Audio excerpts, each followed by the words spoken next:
Okay, good evening. I'll call this meeting to order, please. I'd like to call the Township of Wainfleet regular council meeting of August the 9th, 2022 to order. I'll ask everybody to please stand for the national anthem.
Okay, are there any disclosures of interest, general nature thereof? Councillor McClellan? You, Mr. Mayor, I have one on PWSR 014-2022. I'll play a bit on the job. Okay, thank you. When we get there, just as always. Mayor's announcements. Please note the meeting proceedings are being broadcast live, recorded, and made available through the Township website and YouTube.com. I want to remind everyone of the great event taking place in a week in the Township of Wainfleet, that being the 13 for 13 Cultural Festival. It's on August the 16th at our Wainfleet Arena Park. It's going to be an excellent event. Food trucks, fireworks, games, family entertainment, and the farmers market, and evening concert with Juno Award winner Susan Aglukark, and I've been to one of her concerts. She's quite exceptional. And another local, popular local band, the Great Lakes Swimmers, which are gaining in notoriety. It starts at 5 o'clock at the Wainfleet Arena. Admission is free. I'm really glad to see the excitement in Wainfleet. People are looking forward to a good community event like this, and with something for everyone. For those who may not have heard, Wainfleet's very own Mallory Jones, sorry about that, who's 16 years old, was selected to represent Team Canada in Versailles, Italy for Junior Under-19 Rowing Championships last month. Mallory has also been selected for Team Ontario for the Canada Summer Games, so she'll be competing here in the next week and a half. I also like to say that last week I went to dinner at the Dairy in West Lincoln. 2,500 people show up there. 2,500 tickets were sold. It's a good chance to go through a dairy farm and see how your milk is produced and how the animals are looked after, and it was an excellent event. I've gone every year to it, and it's very good. Regional Council will meet August the 25th at 6:30, and our next regular meeting of Council will be held here on September 6th, 2022 at 7 p.m. Are there any Councillor remarks, announcements? Councillor Cridlin. Thank you, through you, Mayor. The next Niagara Transit Commission meeting is Tuesday, August 22nd at 3 p.m. at the Region. And then there's another one Tuesday, September 6th at 3 p.m. at the Region. Thank you. Okay, thank you. Any other comments from councillors? Councillor Gilmore? Thank you, Mayor. Can you tell us, is a Regional Council meeting back in the normal forum, or are they still meeting virtually? It's a hybrid right now. It's both. I have been attending myself because I feel it's important to be there, but it's still hybrid. Do you know what the timeline is to getting back to normal meetings? I don't. Any other comments or questions? Thank you. Okay, adoption of previous council minutes. Any comments, corrections for the draft minutes listed on the agenda? Okay, seeing none. The motion being that the minutes of the regular meeting of council held July 12th, 2022, and the special meeting of council held August 3rd, 2022 be adopted as circulated. I have a mover and a seconder for that, please. Councillor McClellan, Councillor Van Vliet, thank you. Any other discussion on that? Okay, seeing none, all in favor? And that is carried. Thank you. We don't have a public meeting, but we have a couple of delegations this evening. We'll go with our first delegation, which is John Armstrong from Rogers Communication on the expansion plans of Rogers in Wainfleet. Mr. Armstrong, you have the floor. You have 10 minutes. Hopefully we can hear you in 10 minutes, and we'll have questions, I'm sure, afterwards. So, is the button pushed? How's that? As long as the light's red there, we're good. Okay, thank you. Thank you. Your worship, members of council, staff, thank you very much for having me here today. I appreciate you making time for me. And I'm here to announce, and I'm thrilled to announce that Rogers is bringing their broadband services to the community of Wainfleet starting almost yesterday. We're in the survey and design stages now. And it's probably going to take us about 1.5 years to get this completed, but with all the help we've received from staff thus far, it's gone very, very well. If I may, if there's no objection, I'd just kind of like to give you the 30,000-foot plan as it stands today, just so you get an understanding of the scope. So the plan right now is to service every home and every business in Wainfleet that's not presently served by another ISP, by another high-speed provider. And I know there are some data set issues that we've all talked about that we will look at. So if there's data errors where we feel part of the township is being omitted because of the information I received from the province wasn't factual, we're going to look at that. We're going to take it away and make that right. And that'll just be part of the planning and survey process as we move forward. So as the plan is today, without any of the nuances that we might experience moving forward, we're going to bring 227 kilometers of brand new fiber into Wainfleet, and that will feed about 1,150 new homes and businesses in your community. The build will all be primarily underground. 99% of it will be underground, and it'll be fiber from our three fiber locations in the community and fiber right to the side of every home and every business. And the plan is to bring that fiber to the side of everybody's home, regardless if they take the service or not. There's no obligation. It's just easier for us to kind of do it all at one time when we have the machinery there. And if somebody doesn't want the service, that's fine. And if they want it 1 year from now, we'll come back 1 year from now and hook them up. The plan is, of the dimensions I just gave you, the plan is to get about 1/3 of it done this year, and the remaining 2/3 will be completed in 2023, and then there'll be some residual follow-up and restoration and further construction that might bleed into 2024. But from a constituent or customer standpoint, by the end of next year, most people should have service available to them. And that's all I have, unless anybody has any questions of me. Okay, thank you very much. Questions? Councillor Gilmore? Thank you, Mayor, and thank you for coming, Mr. Armstrong. Yeah. Are you familiar with the report that came out August 4 from the province? I am. Do you have any idea why Wainfleet wasn't listed in that report? And I don't have the answer to that. I'm not the expert on the auction side. I will get you that answer because I know there was 2 auctions. There's the one that just came out on the 4th, and there's the UBF that has not yet been announced yet. And there's no timeline for that. In fact, when the provincial one came out I think it was last Thursday, I had 2 minutes notice before it came out, so it was pretty quick. But regardless of the outputs of those auctions, we are coming here. So that's guaranteed. The UBF, it could be within a month, but I will find that out and let everybody here know that. Yeah, thank you. Yeah, we were familiar that you were coming. We have been for some time. I just found it odd that 339 municipalities were mentioned or something. Wainfleet wasn't, and everybody around us was listed there, and it was just a little bit odd. And it was to me too, because I looked through that anticipating this meeting and anticipating that question. But I will find out for you. Okay, thank you. Other questions? Councillor Critland? Thank you, through you, Mayor, and again, thank you for being here in Wainfleet, giving us this good news.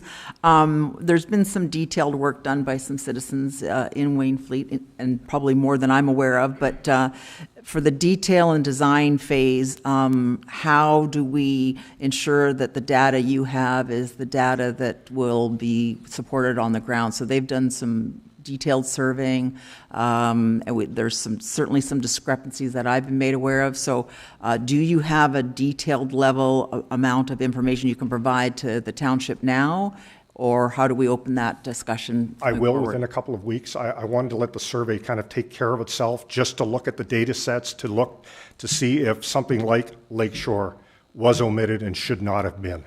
So we need to kind of overlay what we believe to be the truth today, and then I'll look to all the expertise in this room to say, you missed one, or you missed two, or you missed three. And now's the time to do it while we can catch it and build it. With the information that was provided was, the surveys that came back from the province, so depending on how people populated that information, it could have sent the wrong information. So That's excellent news. Thank you very much. Okay, thank you. Councillor McLeod. Question for you. Some of our roads along the lakeshore are private roads. Do you need easements or anything, or is there something we can help you with? Do you have the mic on? Get that done? Yeah, it is on. Yeah, sorry about that. So the short answer is yes, I'll probably need some help. Building in the rurals is a little new for us. Mm-hmm. We more of an urban organization. So I'm coming across roadways that cut down the middle of farm fields that have a certain name to it that I've never experienced before. So I'm kind of learning as I go too. So places like Lakeshore, and Richard was kind enough to kind of educate me on how these roads evolved, how we got here, and how we're going to try and overcome. But you're right, we may need some help. Okay. I have one question. In your presentation, you stated that houses that were not currently receiving high-speed internet will receive Rogers. How do you know who has it and who does not already have high-speed? And that'll come back from the government data sets where the constituents provided the feedback. So they will know where Rogers is. They will know where Bell 5 is. They'll know where the Niagara Internet Company is. But if those components are there, it's not our mission to overbuild those areas. It would be to omit them. But if, like I said earlier, if the information is incorrect and there's an opportunity to fix it now, we're going to do that. And is there a level that is considered high speed in your? The numbers I get back are 5010, which is what the province publicized as a reasonable speed. 5010 meaning what? Megabits. 50 upload, 10? Yes. Okay. So that's their criteria. Right. Compared to where we are today, we were at 1 gigabit, and effective August 1st, I think we're 2.5 gigabits. So right, way speeds are, just dramatically different. Okay, thank you. Any other questions of our presenter? Councillor Van Vliet? You always forget my name. Through you, Mr. Mayor. Do you know how many houses now in Wainfleet have high speed? I couldn't tell you that. I couldn't tell you. I'm not aware of how many would. I mean, we all have antennas and towers and shoot at a silo. The map that was produced for me showed, like, we kind of blue we're going to do, red we're going to omit. And you looked at it briefly. Surprisingly, there was a lot of red to the south, which some of us don't believe that to be true. So that's what we've got to look and find out who's there and what kind of service are they providing. And did we get the correct information back? Yeah, carry on. And how do you find out that information? Do you go house to house? Do people? No, we'll have to do some industry polling to find out who's there. Okay. Somebody somewhere will know that information. Certainly isn't me, but we'll find it. And we might have our contractors just do some door knocking on the survey portion to find out who's got service and who doesn't. I would pack dog treats. Okay, yes. We have a couple of roads that, since I've been the mayor and this council's been in place, we hear regularly about people who suffer virtually no internet. Right.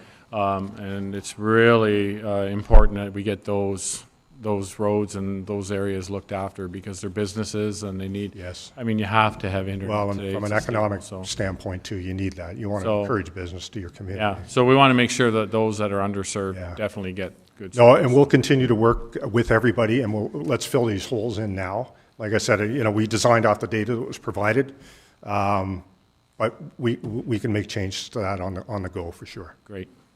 All right, any other, Councillor McClellan? Through you, Mr. Mayor, just more for the public than anything. So if I think it's Niagara Internet now that is doing the northeast corner of town, kind of north of Forks Road and east of Regional Road 24. Right.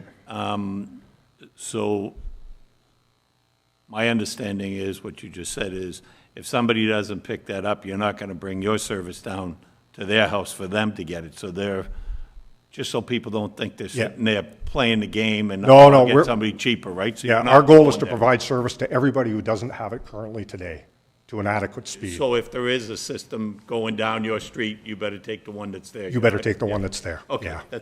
I just want to make sure people Yeah. know that, Yeah. right? Because they'll be trying to play one against the other. right? Yeah, no, we're not in a position where we want to overbuild a competitor if the Oh, I speeds are understand similar. cost of it. It's- Oh, yeah. Okay, thank you. And just one final point. I understand we've spoken before, and I understand there's going to be a information package that we're going to get sometime in the near future with the map on it, where the Exactly. service is going, and we're looking forward to receiving that. And for the public, once we get that, we'll be putting that up on the website. We'll be putting it on our Facebook page, and because I know lots of people are quite anxious to find out. And what's- I'll get where that this- to you as soon as we fill in these holes. Yeah. What I don't want to do, and what none of us want to do, is publish inaccurate information and either create an excitement or disappointment unnecessarily. So once we get this figured out, you'll be the first to know. Okay, so any other questions? Okay, seeing none, I look for a mover and a seconder to receive this report from Mr. Armstrong. Moved by Councillor McClellan, seconded by Councillor Cridlin. Any other discussion? Seeing none, all in favor, and that is carried. Thank you very much for Thank coming you. this evening. Appreciate it. Thank you. Thank you. Okay, our next delegation is Jason Doulaban, Wainfleet Minor Hockey Signage Allowance. Welcome. You have 10 minutes, and it's all yours. Thank you. Bit of an introduction. My name is Jason. My wife and I have lived in Wainfleet for 10 years now. 2 young children joined Wainfleet Minor Hockey last year, and this year had the fortune of joining the board in the form of sponsorship role to try to generate as much sponsorships as we can. Here today to seek approval to get signs, 2 signs. One for the exterior side of the building where the Canada Summer Games signage is now, as well as where the entrance is in a blank wall. I think most people in this room would recognize the importance of minor hockey plays in the strengthening of our community. And we really believe that these signs and collecting sponsorships will do a lot of good for Wainfleet Minor Hockey, which will do a lot of good for the township. Okay, thank you. Are there any questions? Councillor Van Vliet. Thanks, Jason, and good job stepping up.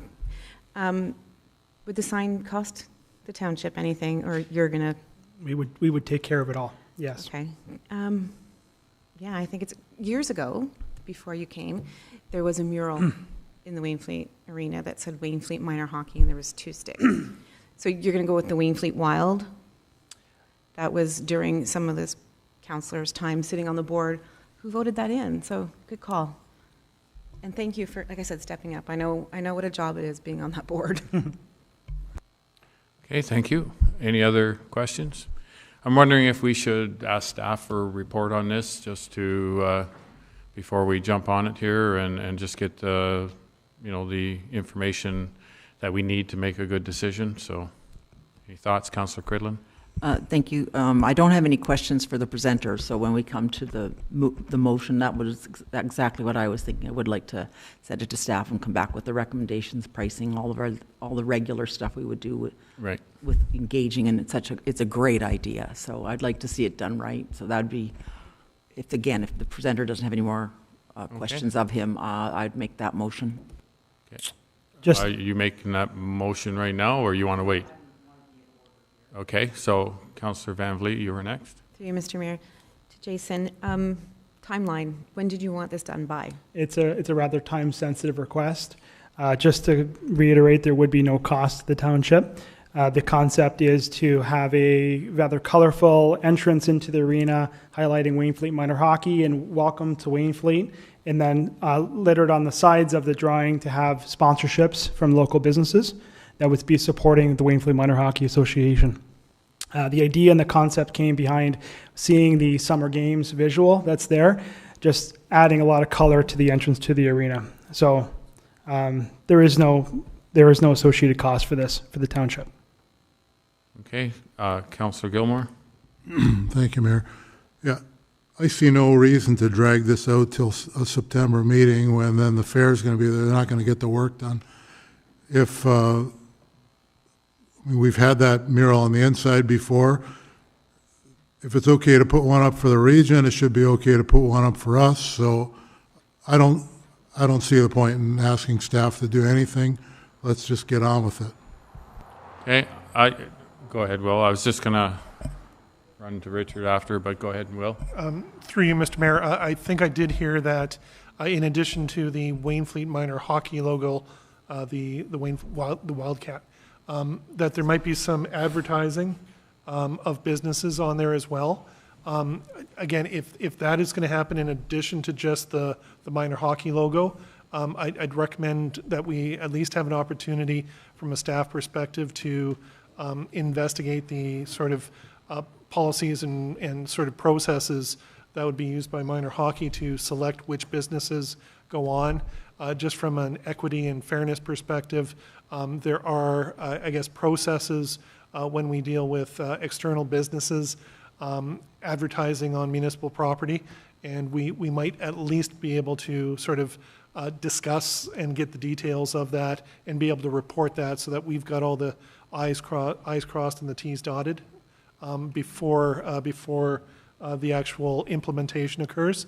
And again, from an operational perspective, if we do get that direction from council, we will make sure that report is back to you for a decision within 3 weeks. So staff would suggest the opportunity to sort of review, provide details, perhaps even a sort of an agreement of some sort of being laid out and signed off on so that everyone is familiar with exactly what rules and what parameters of these signs. Again, we want to make this move forward as quickly as we can.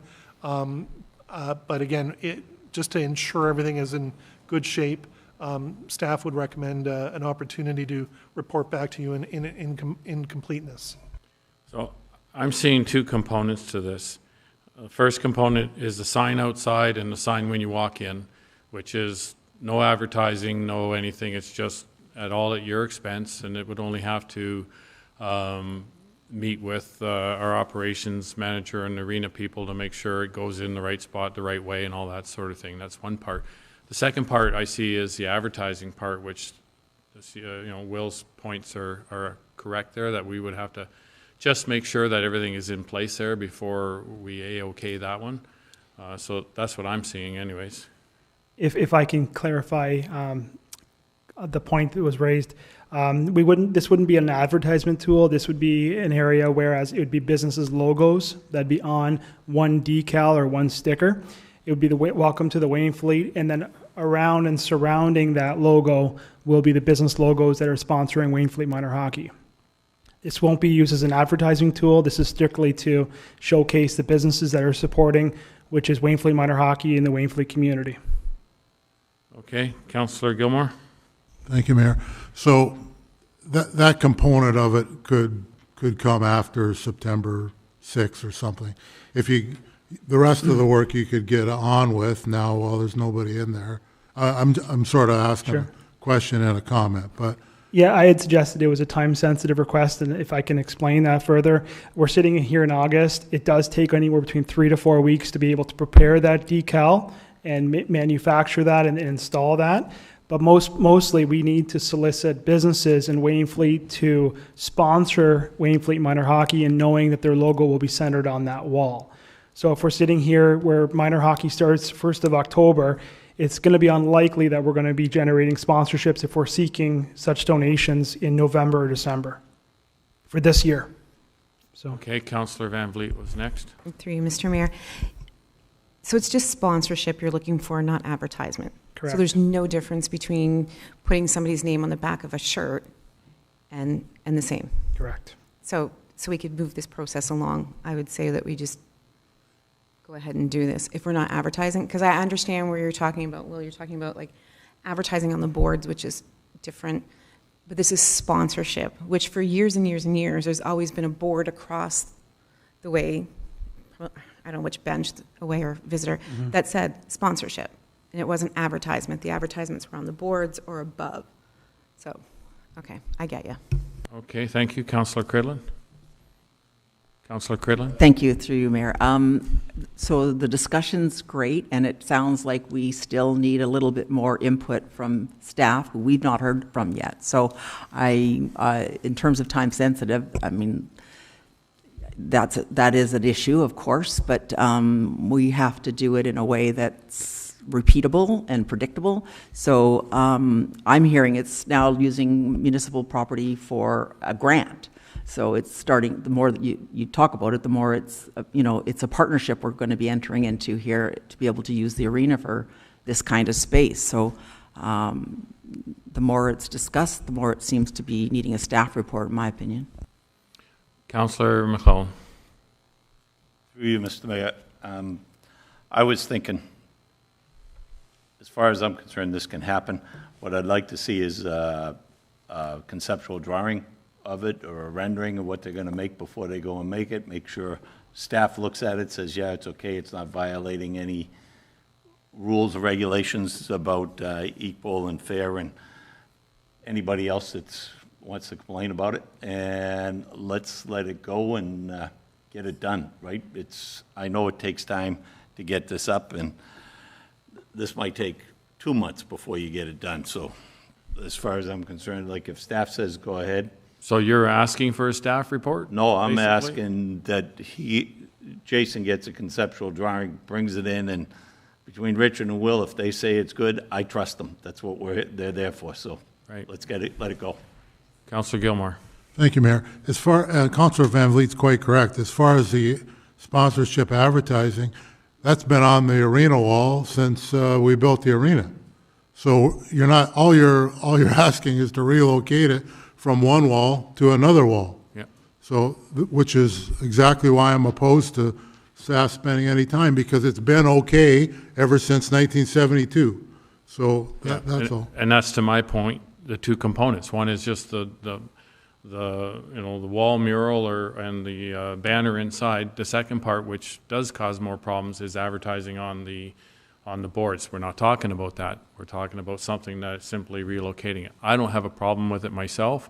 Richard, do you have any input there in regards to having a look at the mural when it's done, and are working with Jason ahead of time to make sure it meets standards? Through your worship, to all of council. Yeah, I guess the issue is to make sure that it meets our policies and procedures and the various components that we are obligated to do legally. And it'd be nice to see a conceptual drawing to make sure it's not blocking windows, etc. But if council chooses to leave that with the CEO and myself, then we're at council's discretion.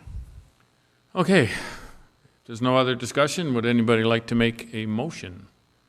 Councillor Van Vliet? Well, I would like to move the process quickly. I don't think we need a staff report. I just would like to see it done. If you want to present a drawing or just use this one. Okay.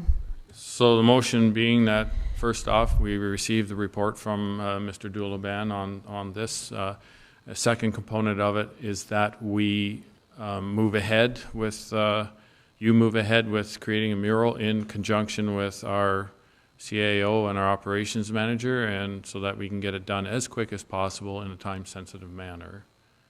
I'll look to the clerk to see if she's got that word for word, and she does. Have a seconder for that. I'll second. No, you made it. So Seconder? Okay. I think we had all the questions. Any other discussion? All in favor? That is carried. Congratulations. We'll get Thank you. that drawing done and connect with Richard and Will, and we'll move it forward as quickly as we can. Thank you, everybody. Thank you. Okay, we're move on to delegation David Lane Quick Mix Conditional Construction Permit. Welcome, Mr. Lane. Thank you. And you have 10 minutes to present us your case or your information. Thank you, Your Worship, councilors, ladies and gentlemen. I represent Quick Mix Materials. Quick Mix has been in the Wainfleet area for 50 years and manufactures cement packaging, stone mixes, cement mixes, etc. We were fortunate enough to apply for a building permit, and as we moved forward with our applied permit, we had some obstacles with what we would call a site plan agreement. And with this site plan agreement drawn out, these setbacks were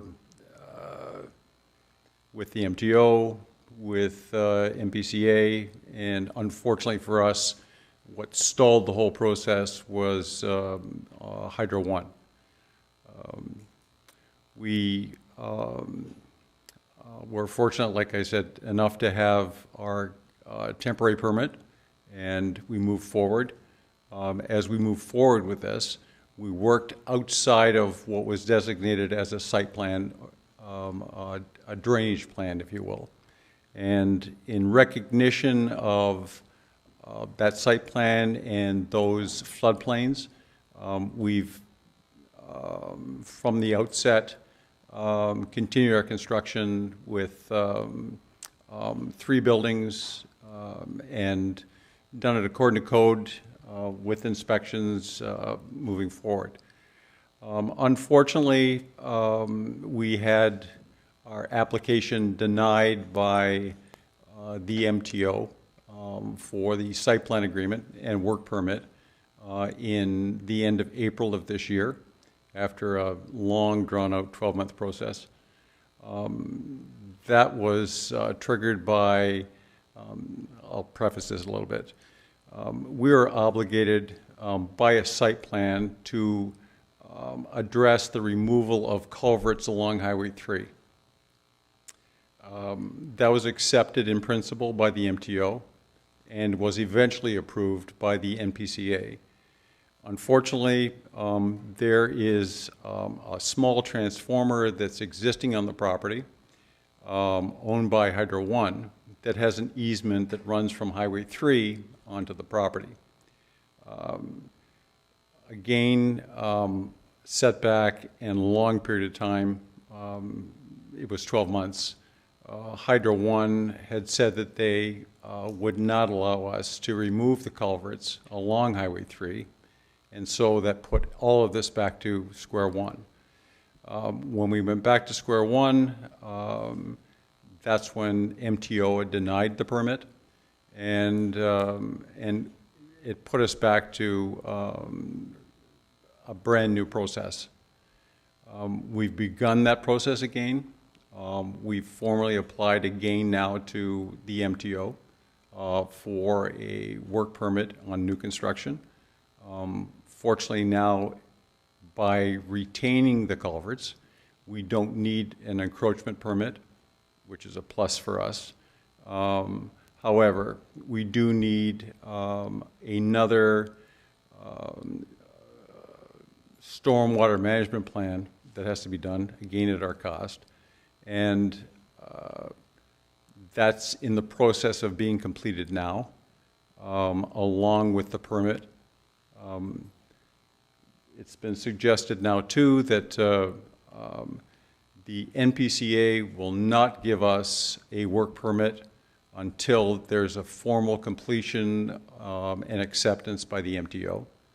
And with all of this, we're continuing with the construction on our conditional permit. And in order to formally complete all of this, I'm here today to ask for an extension on the temporary permit. Okay, thank you very much. Are there any questions or discussion? What we'll do is we'll move right into the building staff report with our building inspector here shortly. But first, any questions of our presenter? Councillor McClellan. Through you, Mr. Mayor. So, sir, I feel for you. I've done this myself. The government doesn't move, and they change their minds, and they're terrible. How is it that, so you come in off of that little stub off of Bessie?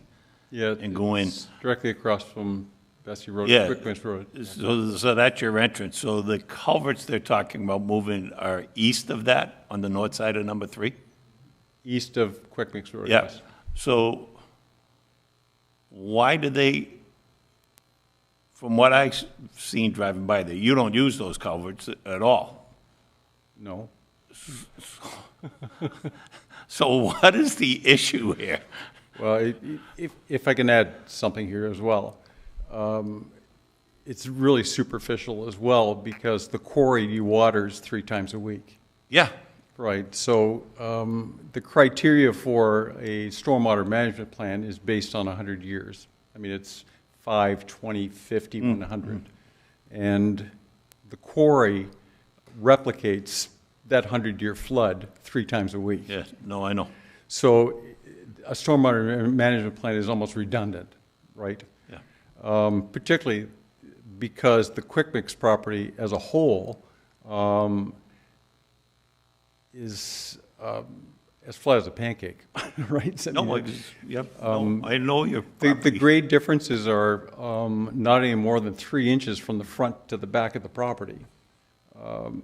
So, yeah, there's a lot of bureaucracy that goes into whatever these studies and approvals are. And it's frustrating. It's the timeline, too, I think, that's very frustrating. The MTO is more than likely from application to approval 12 months. I think you're lucky at 12 months. Well, I use 12 months as a gauge for ourselves, but it's been frustrating. As an addition here too, we're moving to a new fuel supply from oil to natural gas, and I made a formal application to Enbridge in October of last year. We just got the approval through Enbridge in the MTO 2 weeks ago. So it's very frustrating. Okay. Councillor McClellan. Good for now, yeah. Yep. Okay. Councillor Cridlin. Thank you through you, Mayor. First of all, thanks for coming in and delegating and explaining, the concerns that you've got. Our jurisdiction, though, is only for a small part of the work that you're having to do, Absolutely. obviously, on this large project. So Understood. what we need to be, what I hope we can do is to make sure that we've got something that lets us get our part done. So in terms of timing, you're looking for the extension, but how are you going to gauge whether or not you're going to be able to make all those things happen in the time frame that you think is reasonable for this particular project? So if you could just comment on the timeline that's going to help this be successful, please. I think the fact that now we have perfect clarity in terms of what is required. I think the dissenter in Hydro 1 qualifying what it is we cannot do makes it much clearer. It also takes away that MTO encroachment permit away, because we don't have to remove them. And I think, if I recall, I was told in the beginning that even the MTO is really not in favor of taking culverts out on their highways. So I think it's become very clear now, and with the fact now that MPCA has clarified that If there's an approval from the MTO, they're willing to move forward with their approval. So the formal application for the second time has been done with the MTO. We're in the process now of preliminary studies via what the marsh requirements are with our drainage engineer to do that formal stormwater management plan. So we've identified the criteria, and like I said, with that dissenter gone, it makes it much clearer. Okay, any other questions? Councillor Gilmore. David, thanks for coming. When I read the report, I came up with different words other than frustrating. Sickening would be the one I would use to describe the bureaucratic meddling that you've had to put up with. This has been going on since the last term, because I remember visiting your site with Mayor Jeffs when you were starting to do this. So that's at least 6 years ago. Mm-hmm. We came in the middle of that term. And yeah, I mean, I was glad I was sitting down when I read the report from our staff, and I just hope that at least from the township's perspective, we have the ability to stay out of our own way and let you get on with it, and we appreciate your business in Wainfleet. Thank you. Okay, thank you for that. That's an important statement, Councillor Gilmore. If there's no other questions, then look for a mover and a seconder, please, that the presentation from David Lane respecting the extension of conditional building permit for 20403 Quick Mix Road be received as information at this time, and we'll deal with it after. Councillor Van Vliet moves it, and Councillor McClellan seconds it. Any other discussion? Councillor McClellan? Through you, Mr. Mayor, and this is probably for Will. Will, is there any way that we can put in a bylaw? So this is one of our businesses getting raked over the coals and dragged through the mud. That if somebody puts in an application and it isn't dealt with in, pick a number, 12 months, 18 months, then it rides, it flows through, we're done. Can we do that? Through you, Mr. Mayor. At this stage, I do not think we have the legal authority to do that. That being said, the province of Ontario has recently embarked on an effort, including several legislative changes that are intended to streamline the development process, which places certain new obligations on all affected parties, including municipalities. So I have a hunch that, and I haven't read that legislation in depth yet, but I have a hunch that is also going to place obligations on commenting agencies and other approval bodies that municipalities rely on in order to make our decisions to move forward more quickly, because municipalities are being asked or told that we're going to have to move our development applications through more quickly. So the only way we can do that is if our building partners, if you will, those other agencies also speed up their timeframes. So I don't know that we have that legal ability to do that internally. However, like I say, there is a move afoot at the provincial level to expedite development processes right now. Councillor McClellan. Yes, so I've stood in this man's shoes, and you'll do all your reports, you'll put everything in.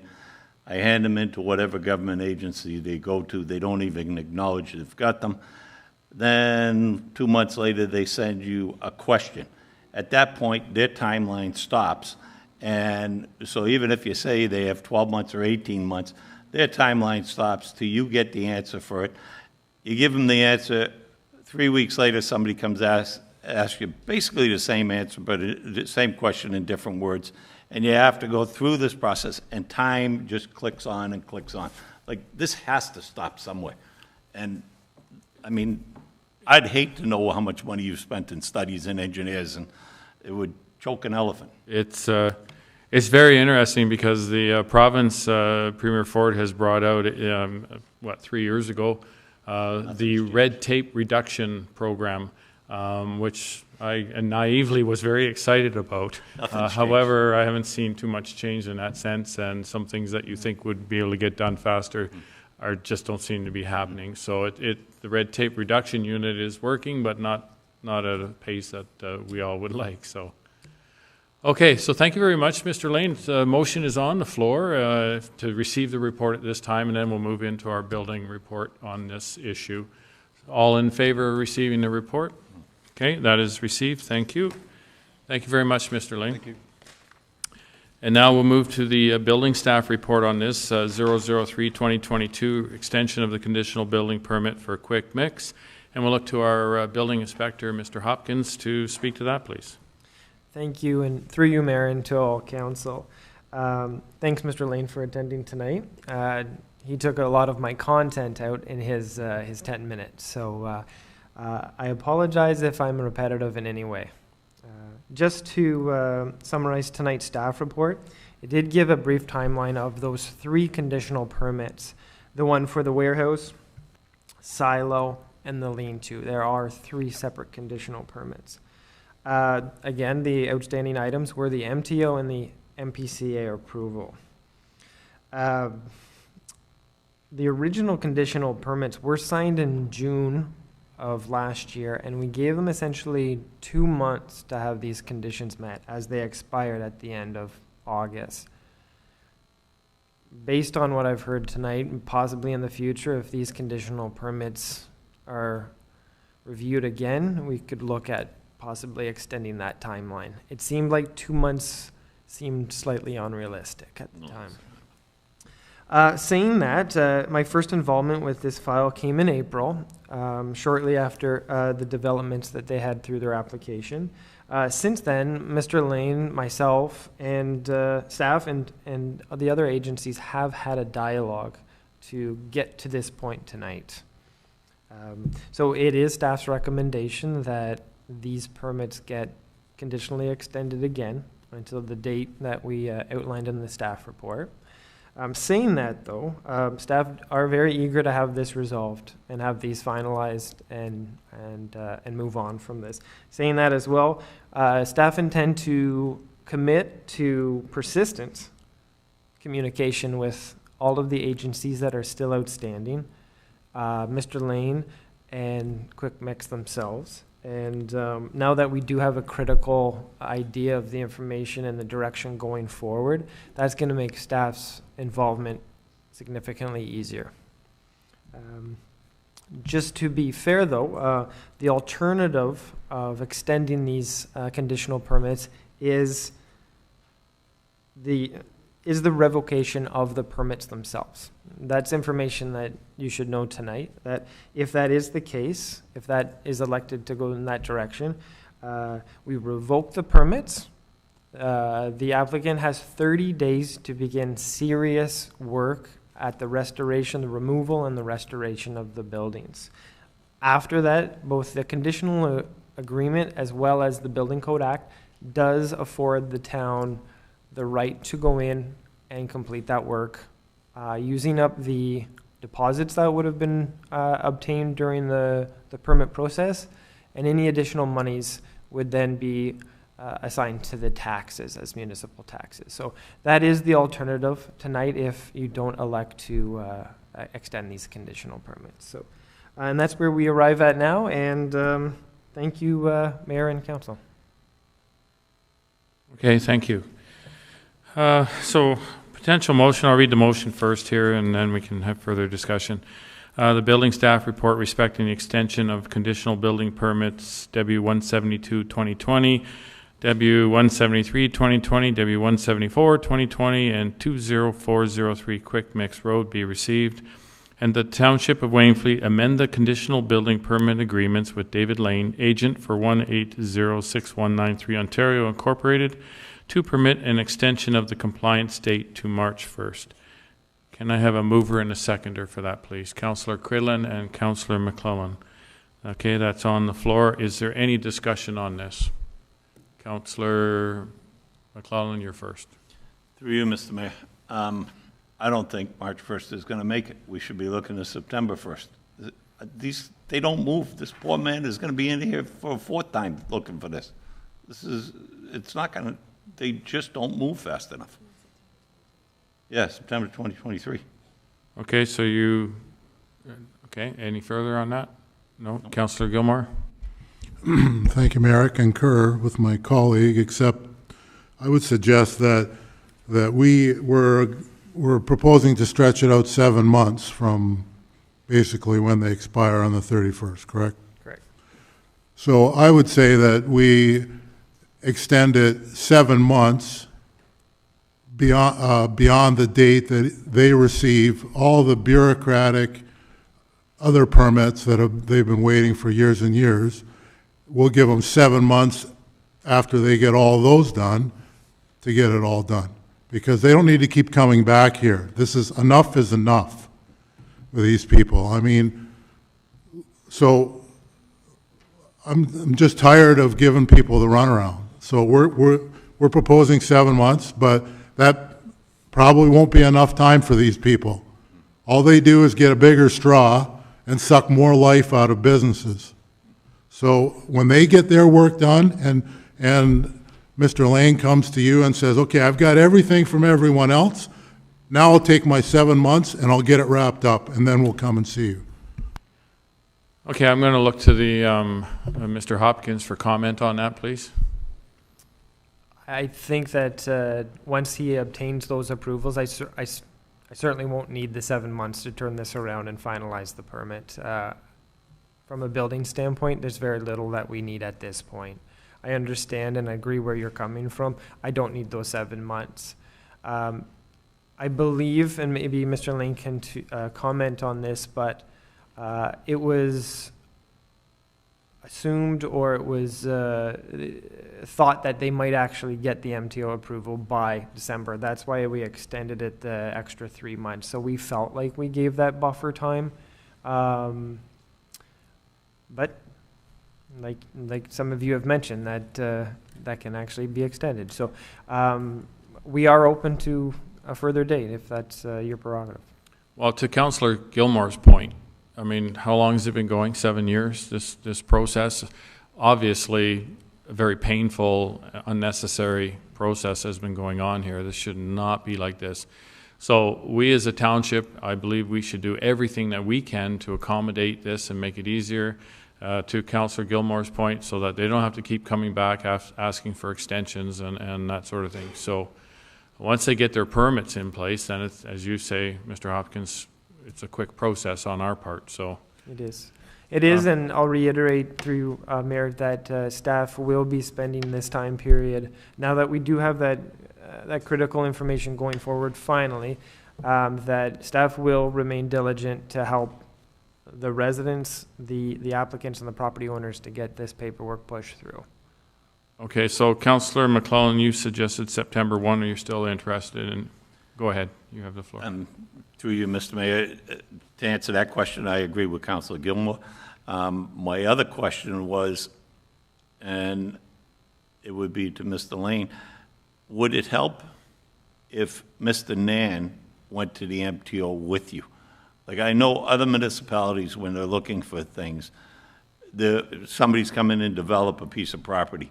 They send their economic development guy with them, they send their roads guy with them, they send their environmental guy with them to go deal with whatever government agency they have to go to, and the town rep says, we want this done. I know, Richard, you're a busy man, but if it helps get this thing done, maybe we should be doing that. For me, Mr. Lane, go ahead. Yep.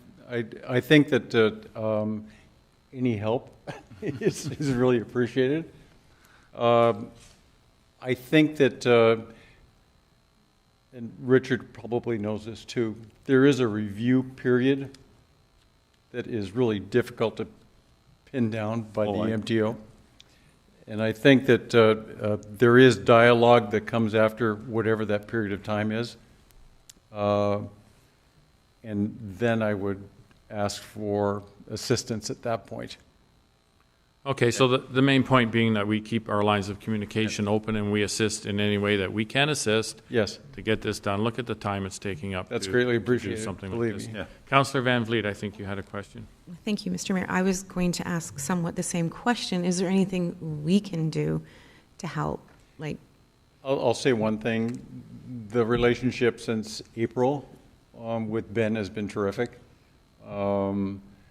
And I think that that's healthy for us. There's already been a suggestion that there's been some staff turnover at the MPCA, and that Ben has reached out to MPCA, and I think that's helpful too, particularly on that turnaround. As much as they say that they will rubber stamp anything coming from the MTO, I okay. don't necessarily believe that, but if the dialogue is open with Wainfleet in the MPCA, I've had a really difficult time in communicating with the MPCA. Their email turnarounds were 6 weeks, 8 weeks. So now there's a change of staff, which is encouraging. It's important. And the workload, I guess, is probably high, but just that relationship is really important, I think, for us going forward. So as long as we continue to communicate, as Ben had said, I think that that's really important too. Okay, so we made the point, we'll communicate, we'll work together, and thank you very much. Is there any other questions? So the motion is on the floor. Are we extending it to September 1st? Are we making that amendment? Councilor McClellan? No, you want to do it short and sweet, like Ben said, he can get it done fast. No. Did Councilor McClellan put a motion on the floor? No, he made a Okay, then I'm suggestion. going to amend the motion that's in the report to say that we extend the period to 6 months beyond the time that the applicant notifies the building department that they've received all approvals from all other jurisdictions. Okay, do we have a seconder for that? Councilor McClellan seconds it. Is there any other discussion on the amendment? This is just the amendment at this point. Yes, I'll have Councillor I'll Cridlin? have a question. I'll just look to staff to see if that's even enforceable, because you've put the onus on the resident to do the work that staff would normally do. So if we're going to have a motion, I'd just like to have a comment on staff, if that's even workable. Thank you. Thanks. It is a concern because under the Building Code Act, that a building permit cannot extend past 12 months without progress or significant progress. So now we're looking at a point where I will have to visit the site, and I can arrange for that early next week to get timetables as far as progress.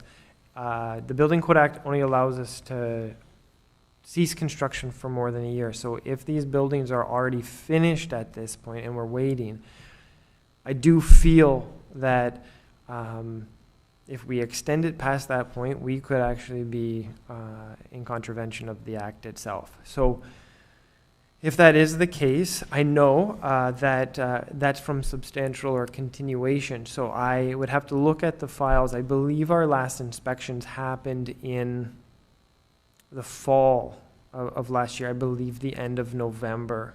So that would be one point to make, but my concern would be extending it too far and circumventing the Building Code Act. Okay, Councillor Cridlin, carry on. Thank you, through you, Mayor. Thank you from staff. So I won't be able to support the amendment. Thank you. Okay, Councillor McClellan, Through you, Mr. Mayor. through the amendment, just to the date. I wanted to talk to Mr. Hopkins about one of his comments. So if Quick Mix is substantially complete, then they have a year to get the rest of the work done, right? So if you go September 15th and look at it and you tell him, yes, he's substantially complete on the project. So then he gets another year beyond that point, right? That is correct. So can we not do it that way, that he's, 80% done or 90% done, it's called substantially complete, and he has a year then to finish up the rest? That's going to give if you wait till the end of September to do it, because if I heard you right, he's good till November. So we give him, and hopefully, sir, you are substantially complete by then. And then, you know, you won't be able to pave in December and January, and there's different things that you get to push, so.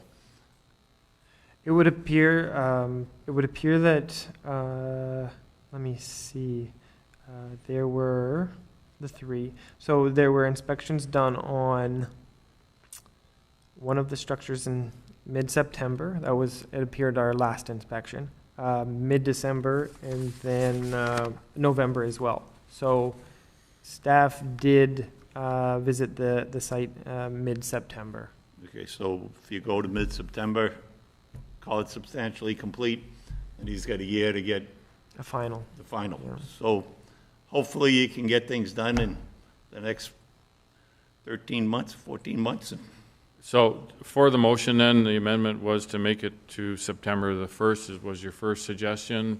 Councillor Gilmore, you had some concerns there. I don't see a big issue with the date. Pick a date in September 15th or whatever, and we'll move forward from there.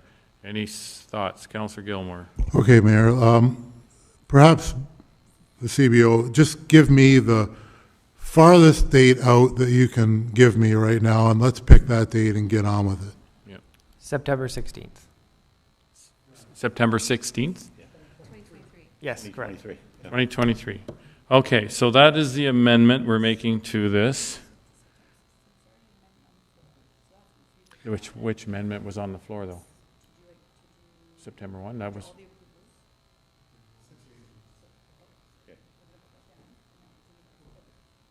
No, I'll just I'm not withdraw aware. the amendment and change it to the date suggested by the CBO. I'm fine with that. I mean, I think he certainly has my point where we're trying to go with this, and I'm just I didn't- tired of this coming back. I mean, it's ironic to me that a building, a whole project can be completed on conditional permits that have been extended. Like even that concept just makes no sense. But it's not their fault. What are they supposed to do? Just sit forever and ever and wait for somebody to decide to move a culvert or whether they're in a floodplain or not? I mean, Okay, so, point made. So the amendment is to September 16th, 2023. And so that's the motion for the amendment. Seconder for the amendment, Councillor McClellan. All in favor of the amendment, that is carried.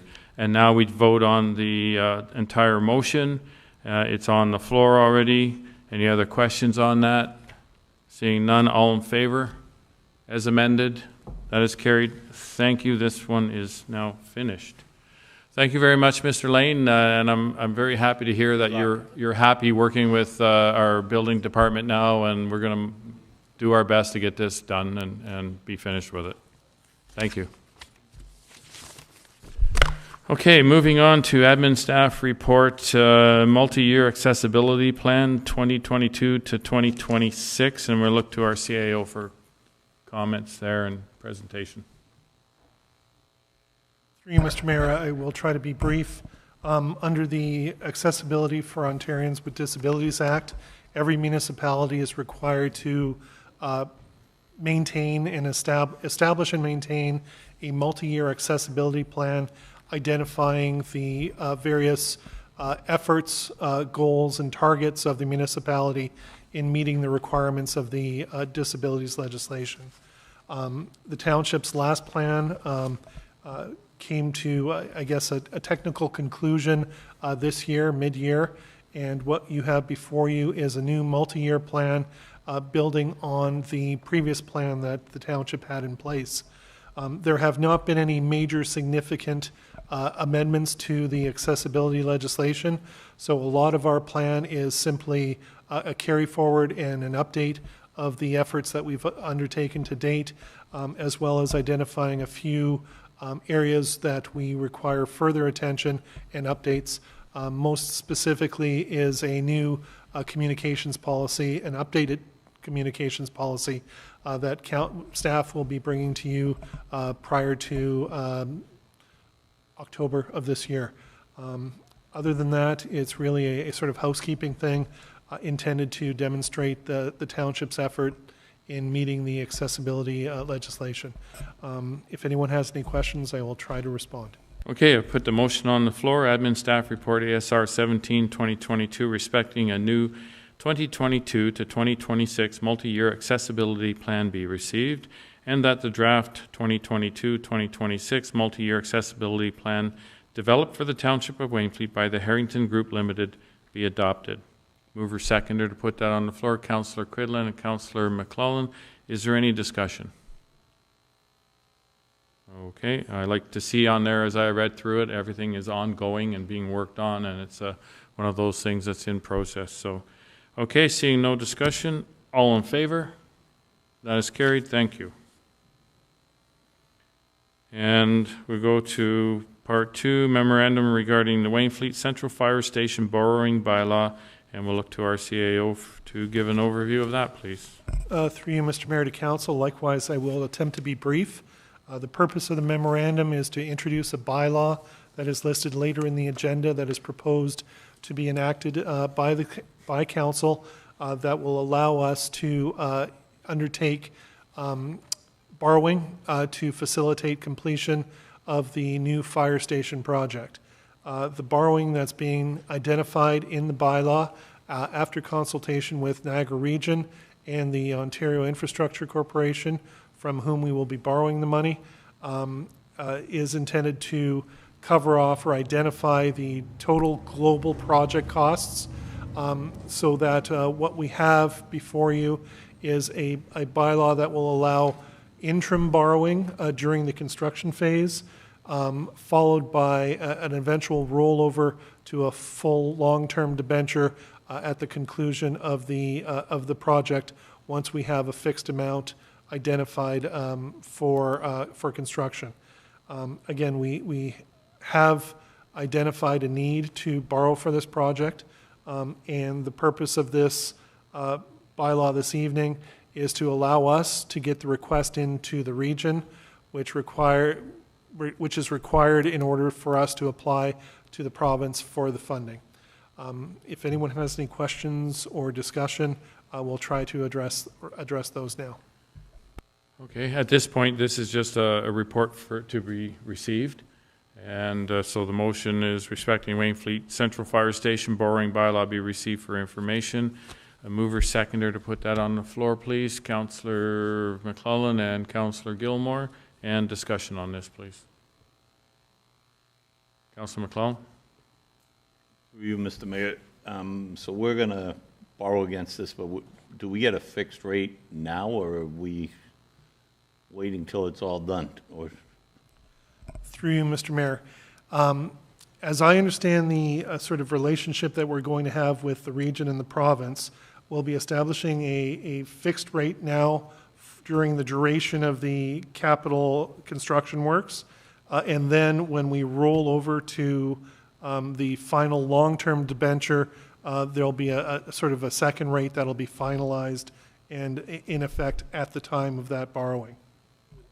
so we're, through you, Mr. Mayor, so we're basically a year out.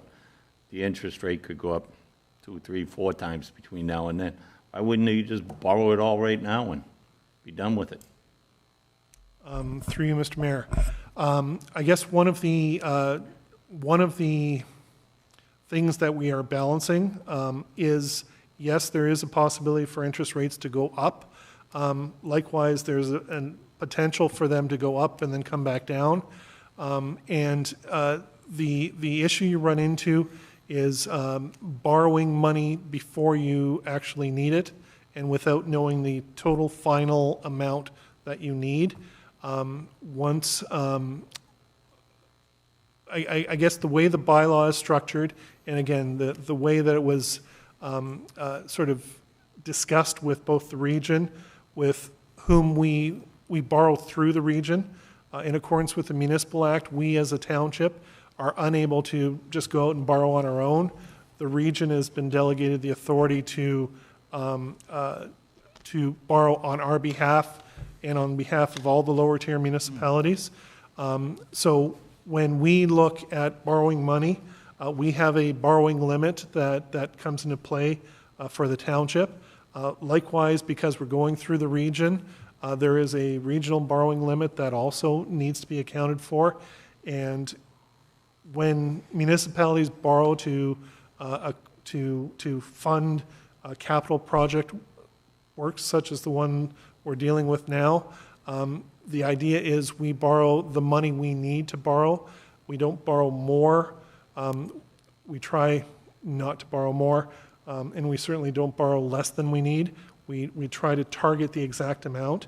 So the way the borrowing that is being proposed right now is that we have a construction period, and we will obtain construction loans during that period for the amounts that we need, and then only at the end will everything be rolled over into a long-term debenture.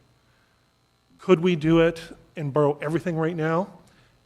Yes, but there are pros and cons to doing that, including affecting our borrowing caps, including potentially borrowing more than we need, including the potential that interest rates could go down, they could go up. Again, there's a lot of uncertainty, and that's why generally we borrow only the amounts that we need when we need them. Okay, thank you. It's who knows?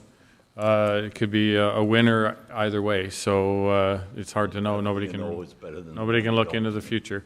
I did see a document the other day, though, that the inflation rate, and that may affect also borrowing rates, is slated to be high this year and then start to be on the decline over the next number of years and back down to around the 2 to 3% range in about 3-4 years. So I don't know if that will affect interest rates much. It probably should, but it's who knows. Okay, so the motion is on the floor. If there's no further discussion on that, can we receive this report, please? All in favor? That is carried. Thank you. All right, moving on to drainage staff report. Request for drain improvement, Northeast Consolidated, and we'll look to our drainage superintendent, Mr. Jameson, to speak to that. Great. Thank you, through you, Mr. Mayor, to all of council. So drainage staff report 5 of 2022 is in respect to a property owner submitted request to improve the Northeast Consolidated Drain under Section 78 of the Drainage Act.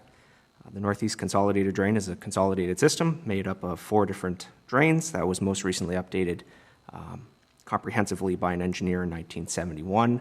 Drain number 3 was separated in 2000 by Spreed Associates. So the general watershed is approximately 1,250 acres in the area around Forks Road. It includes easterly O'Reilly's Road South, flowing on both sides of north and south of Forks Road to Overholt towards the mill race. So the recommendation of this report is to accept the request for improvement, authorizing staff to prepare the necessary notices in accordance with the Drainage Act. I'd be happy to take any questions. Okay, thank you. Motion DSR 005-2022 regarding a request for drain improvement Northeast Consolidated be received as information, and that council accept the request for drain improvement and authorize staff to prepare and distribute the necessary notices in accordance with Section 78 Sub 1 of the Drainage Act, and further that council approves Sprite Associates Engineering under the Drainage Act to improve the Northeast Consolidated Drain. Have a mover and a seconder to put that on the floor, please. Councillor Van Vliet and Councillor McClellan. And is there discussion? I get Councillor Gilmore. No, I was just going to, my only point, I'm curious how much that's going to cost and how much will we have to carry until, the notices and the fees are put out to the landowners. Thank you, through you, Mr. Mayor. So the township will be assessed costs based on the lands that we have within the watershed. So the report outlines the numerous roads. The bulk of this is along Regional Road 23, Forks Road, so more of those costs will go to the road. The way that this engineering firm works is that we get billed at the end of the process, so the carrying costs are just through construction. Okay. Councillor Gilmore. Thank you, Mayor. Mark, isn't NEC 2 and 4 already been done? Wasn't it just... Through Mr. Mayor, so drain number 3 was separated itself. The drains have all been maintained in the last 2 years, but based on discussions with the property owner, they're looking for a modern picture.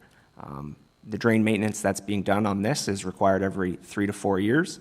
When we're looking at our other drainage systems, we're looking at about a 10-year maintenance cycle. So an improvement project is going to give us, a modern look rather than the 1971 design standards. So the work that was done is just regularly scheduled, happened to be, and now you're just tidying up the report? Correct. Correct. Okay, thank you. Okay, any other questions on this? Motion is on the floor. Seeing nothing else, all in favor of the motion, and that is carried. Thank you. It's always important work to keep our drains well maintained here in Wainfleet. Look to the fire staff report now from the chief, and that's the second quarter review. Chief? Good evening, members of council. Are you able to hear me? Yes. Excellent. Yeah, the report I have before you is the second quarter report for the fire service operations for 2022. As always, it covers areas such as administration, training, equipment and maintenance, testing, emergency responses and the like. In order to keep it brief, I'll just leave it at that. And if council has any questions for me, I'll take it from there.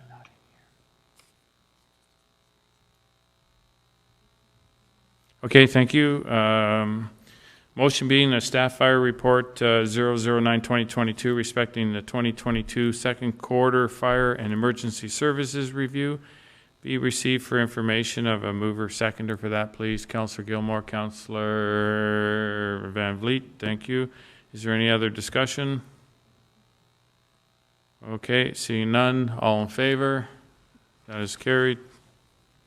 Thank you. Public Works staff report, and on this one, Councillor McClellan will have to excuse himself. He's already well on his way out the door. And it's award of tender asphalt patching, and I look to Mr. Nan to give an overview of that, please. Good evening, Your Worship and members of council. Before you this evening is Public Works staff report 2014-2022 respecting award of tender for asphalt patching. As council's aware, the Township of Wainfleet has experienced road damage as a result of large vehicles on township roads throughout the entire township. Some damages occurred as a result of detours from emergency closures, and some other areas due to traffic utilizing various traffics to avoid the large detours as well, which included the MTO road closure on Highway 58. Even though they did not identify our roads as a detour route, Google Maps does show them the easiest route, and they utilized our roadways. Additionally, quantities are included to restore various road crossings that the township staff has performed for various culvert crossings on roads, as well as driveway culverts where we need to reinstate their asphalt driveways. Staff prepared a tender for the patching in accordance with township procurement policies, and the results are included in the staff report, along with staff's recommendations. I'm available to answer any questions that council may have at this time. Thank you very much, Richard. Any questions at this point? Councillor Cridlin. Thank you, through you, Mayor. Thank you, Richard. I'm just going to go back to the original, the original budget we had for was $65,000, and maybe you can just remind me, that was also for the road patching, multiple locations, but we didn't really know about all the extent of the damages, which is great. I mean, we have to fix the roads, and so when I look at the budget part of it, I want to get the work done, but this unbudgeted part is a bit of a concern. So we talk about, we've got a lot of projects on the go. We might go over on some, we might be under on some. Who can have really the best sense of where we are in perhaps a surplus situation? So we might go from there. Thank you. Through your worship, one of the main identifiers we identified as far as budget on this was our road resurfacing program. We budgeted $888,000 for that project. Our tender bids came in at $602,000, and with staff doing some of the base repairs, we planned on, if everything goes well, mind you, we're just started the project, we were hoping for an additional $100,000 left over from that alone. Yes, some of the damages occurred after council deliberating and budget, and we were not anticipating the various patches. That's unfortunate. But in speaking with our treasurer, with the surplus included, we're hoping to have on the resurfacing program and some additional money for reserves to make up the difference. Carry on, please. Thank you, if I could continue. So the work getting done, the amount in reserves isn't obviously going to be impacting on the levy, and what you're proposing also, it's just the amounts, we're not going to know the amounts till this is finalized, I guess, so I'll just leave it at that, but thank you for the details. I realize you're managing an awful lot of projects. I'm just worried about another contingency we might not have planned for yet with all the projects that are in the works. So if there's other questions, that's great. That's good. Thanks. Okay, thank you, Councillor Cridlin. Other questions? Councillor Van Vliet? Through you, Mr. Mayor. Richard, I asked before if we could bill the region because they set up the detours. Okay, so I'm going to take a different route. Can we bill the province? Because it was the MTO who was doing the work. And the second part is, are any of our other roads going to suffer because of all the damage that was done during those detours? Are they now being moved down the list of priorities? Through your worship, to Councillor Van Vliet, we did reach out to the province and explain the predicament that they left us in. And their response is, well, we didn't outline that as a detour, so we're not using your roads. So that was a response to them, as well as the region, that when they set up their detours, they detour their traffic to their roads. And as we all know, for instance, 45, people are not going to drive all the way to Wellandport, down number 3, and all the way around. So township roads are getting used, but they don't actually specifically say that they're using town roads. And we've had that discussion with the region as well, especially on long closures, such as 45, and the impacts it could have on the township.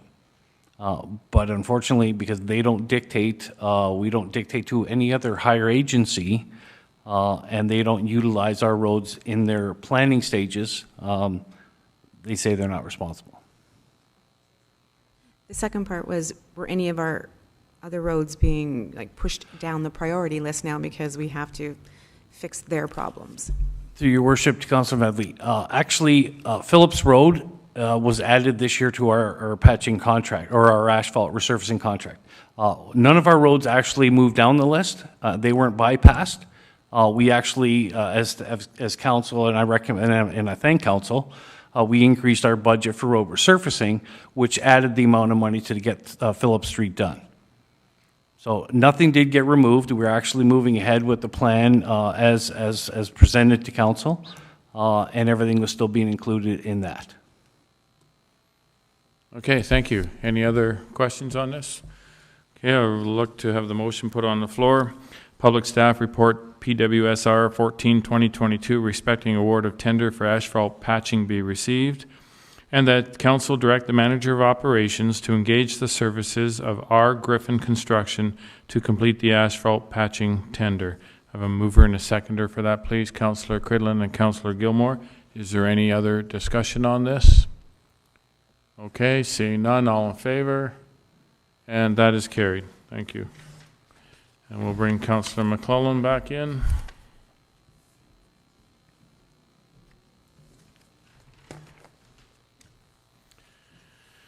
Okay, we move on to Public Works Report 15-2022 regarding the award of tender for the sports complex drainage improvement. And Mr. Nan, would you give your report on that, please? Thank you, Your Worship, through you to members of council. Before you on this report is Public Works Staff Report 015-2022, respecting award of tender for the sports complex drainage tender. The Township of Wainfleet became the recipient of a substantial grant of the Township of Wainfleet complex renovation. Project grant submission included installation of field drainage tile at approximately 11 acres of our sports fields, improvements to the laneway and parking lot drainage, installation of a walking trail, new pavilion, renovations to the tennis courts, washrooms, and fencing, and facility lighting upgrades. This is a $1.3 million project and the largest grant the township has ever received. This project has taken many years to come to this stage, including recommendations from the Recreation Master Plan, endorsements endorsed by previous council, meetings with user groups in our facilities, and finally culminating into a grant submission in 2019. Township was notified in 2021 that we were the successful recipients of the grant, and staff began the process of implementing the project scheduled for the next 4 years. Council awarded the engineering for the design and contract administration of the project to Spree Associates in Public Works Staff Report 021-2021. Staff and Spree Associates prepared a tender for the drainage improvements for the soccer field and laneway in accordance with the township's procurement policy. Upon the tender closing on August 3rd, 2022, the township received 2 bids, and the results of the bids and recommendations are contained in the report. I'm available to answer any questions at this time. Okay, there's going to be some discussion on this one, I'm sure. Questions? Councillor McClellan? Through you, Mr. Mayor, I've mentioned this a number of times that I'm scared if we use it for parking that we would destroy this sub-drain that's going in. A number of other groups have come forward in the last 24 hours that are worried about losing their parking spaces as well. I know that the consultants and everybody looked at it. I don't know if they're aware that there's parking going on it, if they just think we can move somewhere else. I'm not quite sure how it all went through, but I'd like to have somebody take another look at how to do the drainage on this and see if we can get something that's a little more user-friendly for all of our community instead of just, it's a youth athletic field. Yeah, and I've had a number of conversations with user groups over the last couple of weeks. They've been seeking me out for discussion. It's a difficult spot we're in because I know all the work has been done and we're on a time schedule.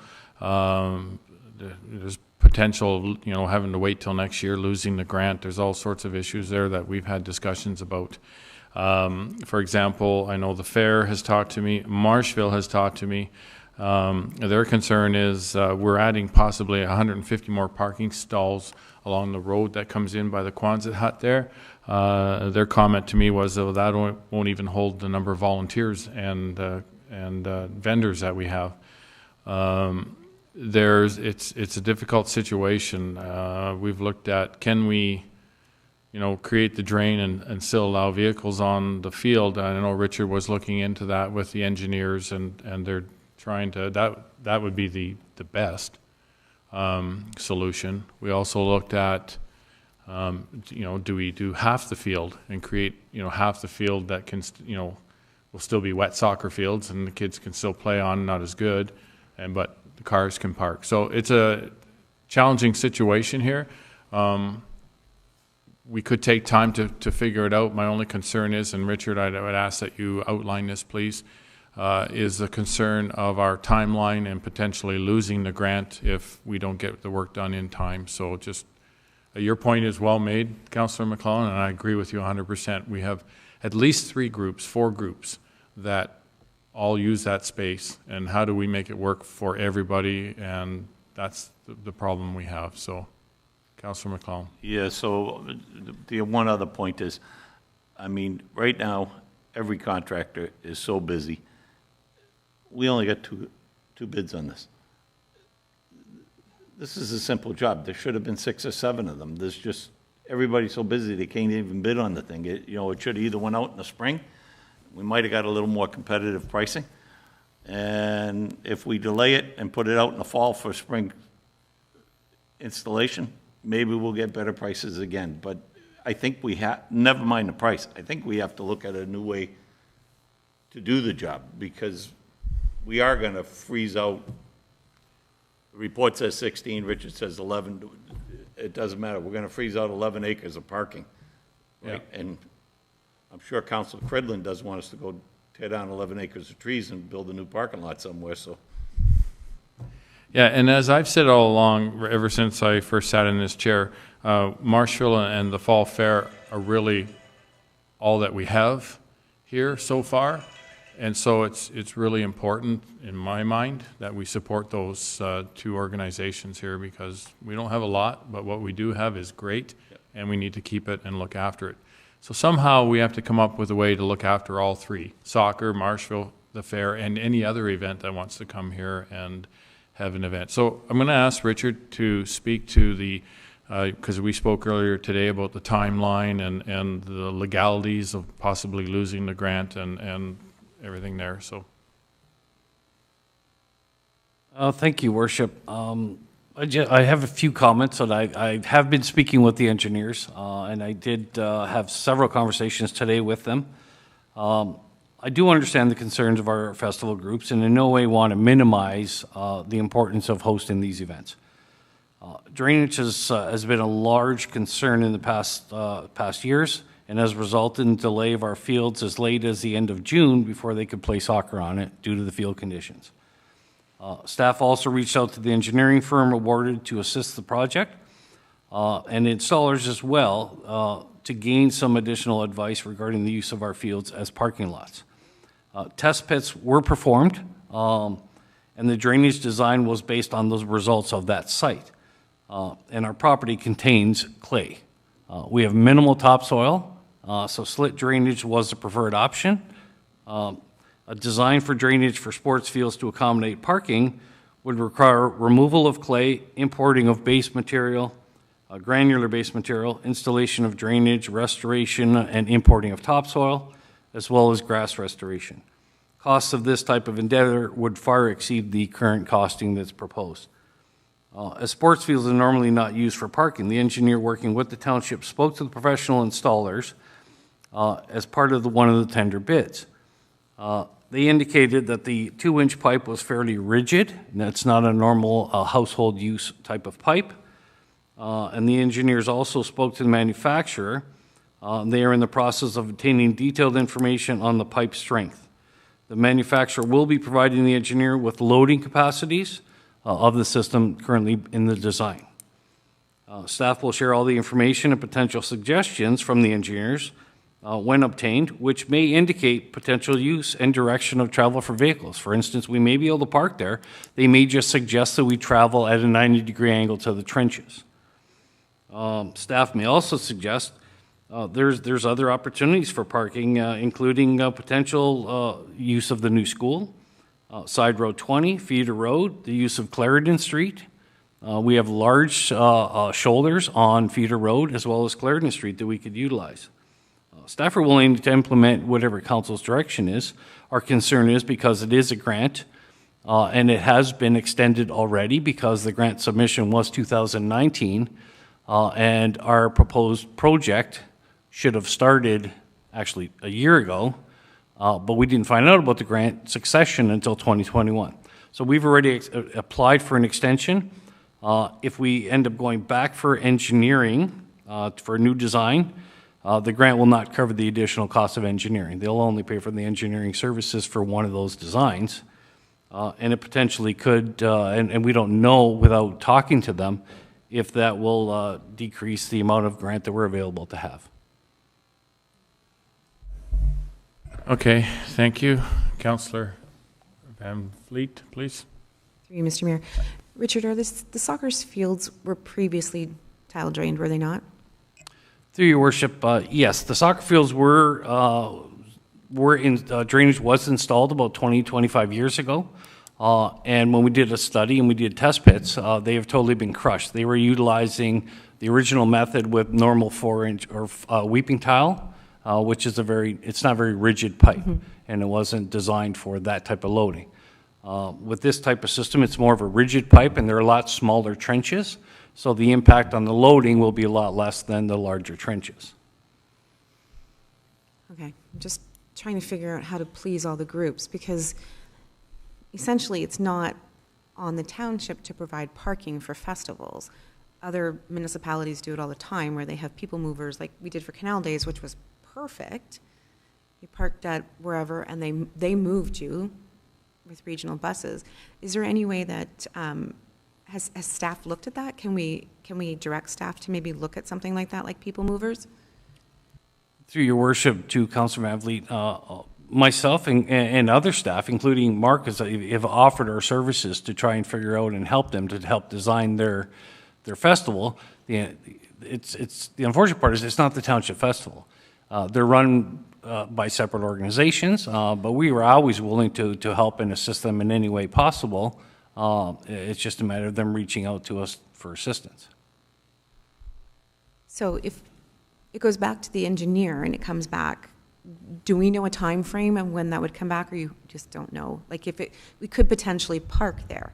I know you can farm on tile drain, but it's a totally different system. So I'm just wondering what the time frame is. Yeah.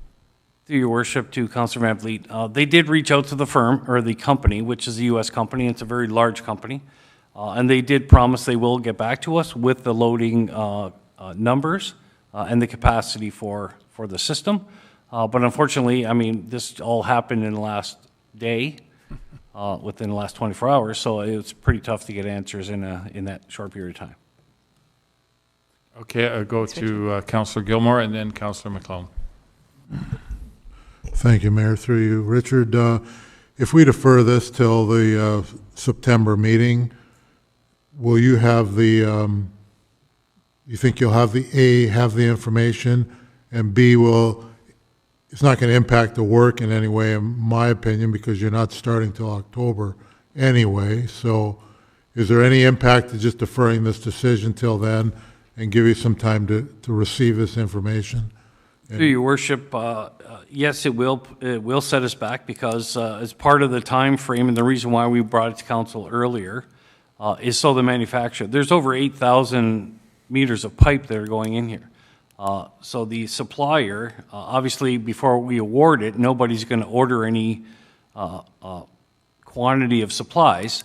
So we brought it this way in order to allow them the time frame to get the supplies ordered and brought on site for the start of the end of September. Okay, Councillor McClellan was next. You want to go ahead. No, you're on. Through you, Mr. Mayor. You know, it's, like you said, it's all we have is Marshville and the Fall Fair. And it's been the way it's been for God knows how many years, and we don't know how long those things have been crushed and sitting the way they are. Waiting a month, I don't think is a big deal. And I think we need to get the right answers. If the manufacturer says, yes, you can drive a half-ton pickup over it, and you're not going to crush the pipe, I think that's the smart move. If you order it now, you own the pipe, and if he comes back and tells you you can't drive on it, what do we do? Okay, so I'm hearing a motion that, Will, you wish to jump in here? Through you, Mr. Mayor, to council, and again, from a timing perspective, just wanted to emphasize that one of the other reasons that the project is timed the way it is so that the work can commence following the fair and the festival, be completed, and having the fields ready in a workable state by the spring, so that we are not interrupting or interfering with the spring start to the soccer season. So I guess the point I wanted to make was that in the event that we are deferring for an extended period and we're unable to sort of commence the construction works this fall, then the only other option, so that we're not sort of destroying the soccer season, is that we wait until basically a year from now, following the fair and the festival next year, and start a fall construction at that time. And again, when we're looking at that sort of extended time frame, the concern, as Richard mentioned, is the grant funding, and whether or not there would be an opportunity to extend the funding an extra year, which was not anticipated by anyone with respect to the grant. And again, I want to emphasize that the grant, if it's not the biggest grant the township has ever received for any project, it's in the top two. So it really is a lot of funding that we've gotten.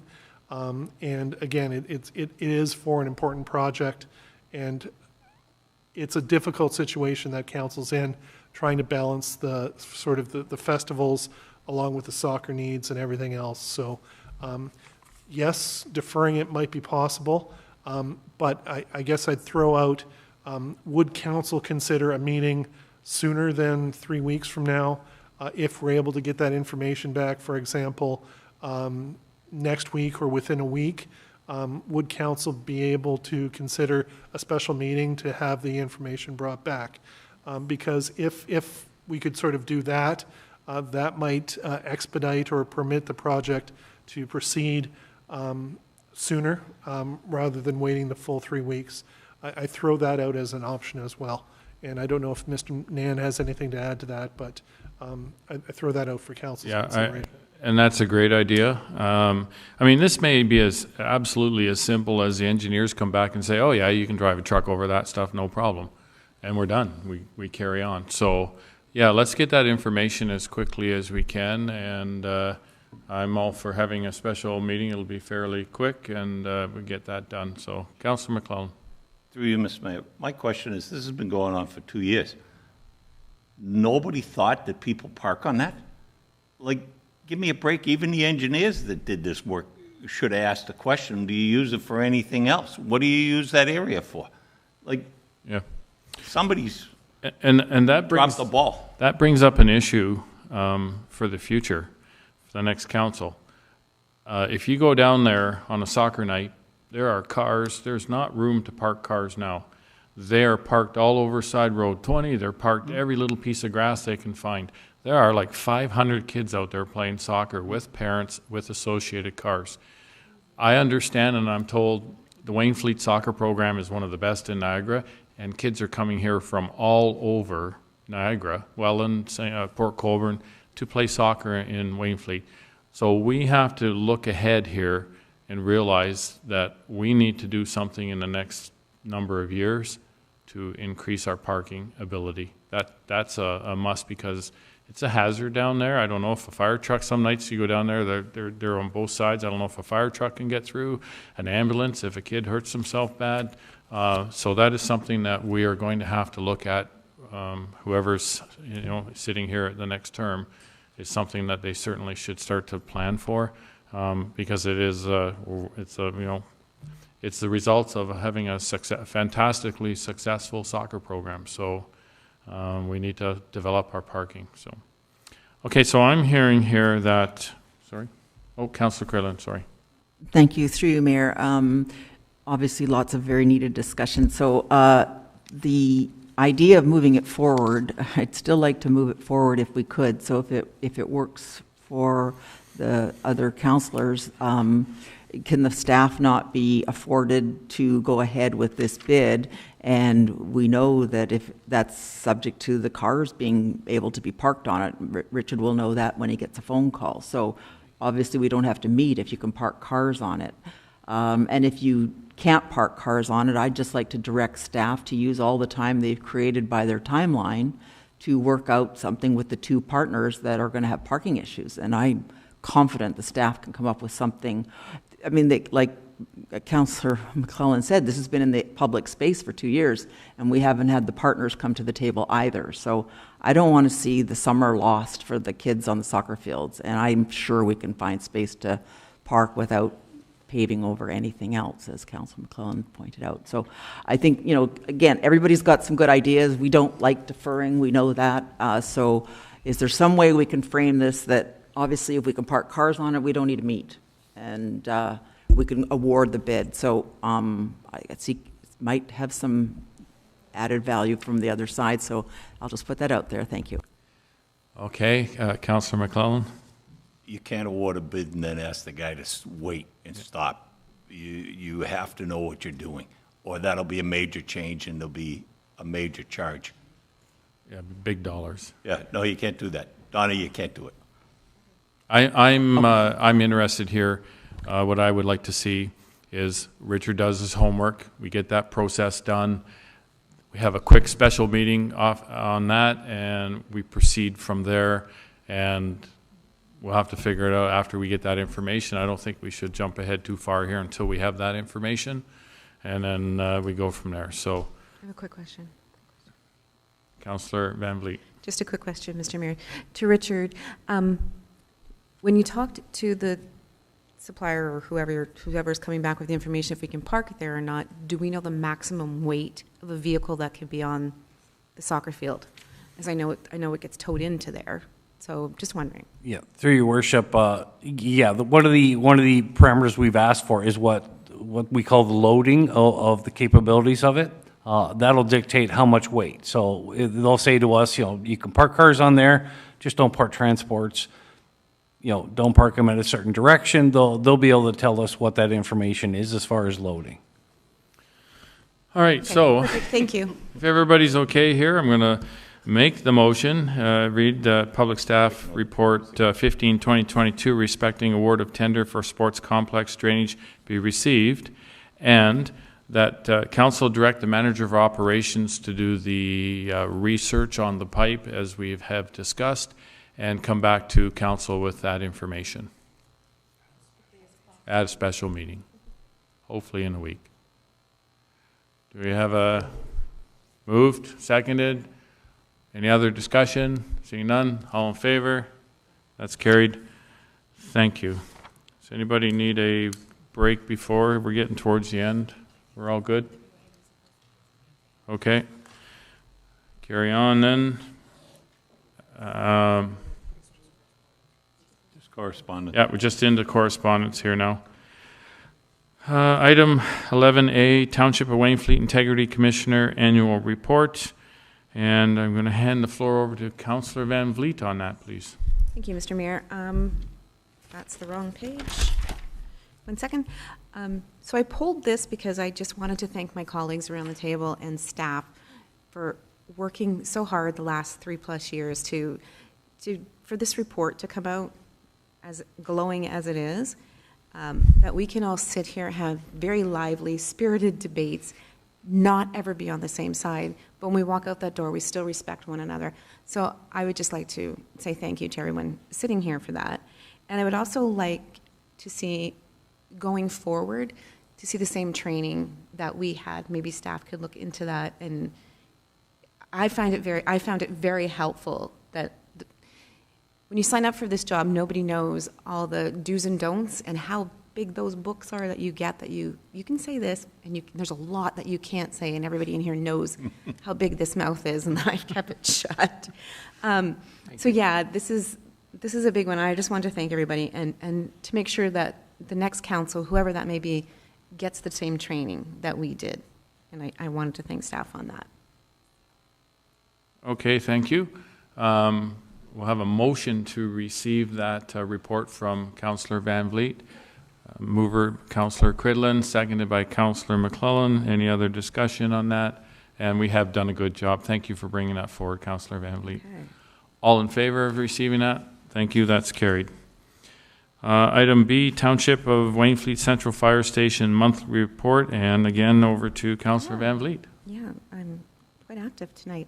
I was wondering if we could see this report monthly added to the agenda instead of a correspondence, so that everybody can see it easily, include like the public. They don't have to go searching through the corresponding information package.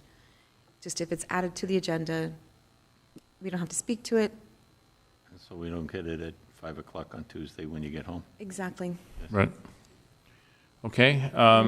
Just look to the CAO has comment. So through you, Mr. Mayor, to council, staff are certainly willing to do whatever council wishes us to do with respect to these reports. I will note that monthly summary report number 1 was presented several weeks ago at a recent meeting of council with the consulting engineers who are doing our project management for us. And one of the issues that was noted was, and the rationale behind putting them in the CIPs, is that council meets on a 3-week cycle, and these reports are produced on a work cycle which is 4 weeks. So there are sort of discontinuity between meeting cycles, And there will be some meetings where you will not have a report, and there are some meetings where you might have 2 reports, just because of the way the cycling works. But again, if it is council's wish that this be included on every agenda, when the council agenda occurs, we can certainly do that, keeping in mind that we'll also like to conclude them in the CIPs, because that is the most expeditious way of getting the information out there. You get a CIP report every week, and the council reports agendas only come out prior to a meeting. So again, we are at your direction if you so direct, but that is the rationale for why these were in CIP and not necessarily.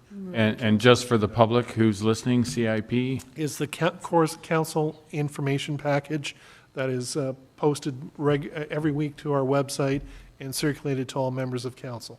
Which I get 100%. My point was that not everybody knows what a CIP is, or they're not looking at the website weekly, but they do look at the agenda. And if this report is coinciding somewhere with an agenda at least once a month or what have you, if there's maybe double overlapping, it goes into the CIP and the agenda, so be it. We don't have to discuss it, but it's there for the public to see, and you don't have to fish around on the website to try and find it. Okay. Go ahead, Will. Through you, Mr. Mayor, one other option that's available to council, we do have a special page set up specifically for the fire hall construction project, which includes the entire history and background, all the sort of reports that have led up to the project. We are also able to post it directly there so that there isn't really hunting and fishing necessary. I did a quick search on the main page for fire station, and it'll take you right to that area where all the reports are located. So in addition to the CIP, I'm going to suggest we will start posting to that website as well. Perfect. That'll work. Thank you. Okay, so Councillor Van Vliet, I don't know if your initial thoughts about having it published more, if you want to formulate a motion. I know Councillor McClellan has a question, so if you're interested or you're satisfied with... I'm good with that, just as long as it's easy and more accessible to find. Okay, so then we'll go with that. Councillor McClellan. Through you, Mr. Mayor, I would like to make a motion that there's no amendments after Monday at noontime. I come home from work at 5 o'clock on Tuesday and see that there's 3 amendments. The panic button hits because we had a meeting at 6:30, so you don't know what it is. You're scrambling, you're trying to get supper, get dressed, and get in here. Like, send it Monday, and you can read it Monday night or Tuesday if you get a chance, but last thing you get home and... Yeah, sometimes, yeah. My retired colleagues are okay with all that, but, and maybe some of them forget the rush that there was, but... All right, I'll look to our CAO for comment on that. I know the last minute things need to get squeezed in, and I'm privy to them as they happen, usually on the Friday, and but I am in that category you just mentioned, sort of. So, so through you, Mr. Mayor, we will certainly take that as direction. Again, a lot of times staff are responding to external requests. So again, it's sort of like a flow-through effect, but by all means, we will make every effort to minimize agenda amendments. okay, so we don't have a motion out of this item at all, so we have to nothing to receive, it's just a report, so that's finished. The final information package item was Invasive Species Center, Paddle with a Purpose, and again, Councillor Van Vliet. Yeah, back to me. So this event, Paddle with a Purpose, is happening again this Saturday, August 13th. I just wondering if we can get that all up on our socials, because there was a lot of people who participated last time, and I just would like it to happen again. And that's for what's the name of the plant? Oh, yeah, okay. It's an invasive European species. water chestnut. There you go. There we go. What a memory. Yeah, it's in the Welland Canal, or Welland River now, and it's starting to cause problems. Yeah, so. you're reading it. Okay, sorry. And Okay, thank you. Through you, Mr. Mayor, we've actually already posted it to all our socials. We have? Good. Some time ago. I looked to Amber for a date, but yes, it did go up. Maybe a refresh. Sure. Thank by all you. means. Thank you. No? You don't want to? I was was looking for it in Niagara. Okay, so that's the information package, information completed. Bylaws. I guess I'm reading the bylaw below. That bylaw number 39, 2022, being a bylaw to authorize certain new capital works of the Corporation of the Township of Wainfleet, the lower tier municipality, to authorize the submission of an application to Ontario Infrastructure and Lands Corporation for financing of such capital works, to authorize temporary borrowing from OILC, that's the Ontario Lands Corporation, to meet expenditures in connection with such capital works, and to authorize a long-term borrowing for such capital works through the issue of debentures by Regional Municipality of Niagara, the upper tier municipality, to OILC, be read and passed this 9th day of August, 2022. Can I have a mover, seconder for that? Councillor Van Vliet and Councillor Cridlin. Is there any discussion? Seeing none, all in favor? That is carried. Thank you. Are there any notices of motion? Okay, seeing none. We'll now move into closed session to discuss item under section 239(2)B, the Municipal Act, personal matters about an identifiable individual, including municipal or local board employees, one item, and accounts receivable matter. Item B, under section 239(2)A of the Municipal Act 2001, the security of the property of the municipality or local board, an application pertaining to absolute title matter. Item C, under 239E of the Municipal Act 2001, litigation or potential litigation, including matters before administrative tribunals affecting a municipality or local board. It's a bylaw enforcement matter. Have a mover seconder for that, please. Councillor Van Vliet, Councillor Gilmore. Is there any discussion? All in favor of moving into closed session? Thank you. That is carried. We'll now move into closed session. And thank you to the public for attending. It's nice to see people out there in the gallery again. So.